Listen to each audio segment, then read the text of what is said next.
नमस्कार मंडळी. रोज रोज जेवायला काय बनवायचं किती मोठा प्रश्न असतो. माझ्याकडे मोड आलेली मटकी होती म्हणून मी तिला उकडलं आणि आज मिसळीचा बेत करायचा असा विचार केला. आलं लसूण मिरची कांदा टमॅटो या सगळ्याचं मस्त वाटण बनवलं आणि त्यामध्ये प्रकाशचा मिसळ मसाला आणि काटदरेचा मिसळ मसाला टाकला.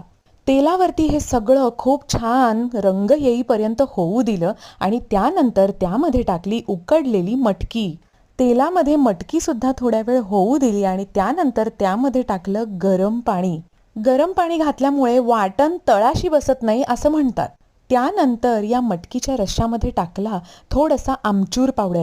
आमचूर पावडर यासाठी कारण थोडीशी आंबट तिखट अशी चव मला आवडते हो. छोटासा गुळाचा खडा सुद्धा टाकला कारण आमच्याकडे थोडं आंबट तिखट गोड असं सगळ्या टाईपची मिसळ आवडते. पण तुमच्यासाठी गुळाचा खडा अगदी ऑप्शनल आहे, तुम्हाला आवडत नसेल तर घालू नका. त्यानंतर त्यामध्ये टाकली छान कोथिंबीर आणि सगळा रस्सा मस्त होऊ दिला. असा झाला माझा मिसळीचा झणझणीत बेत.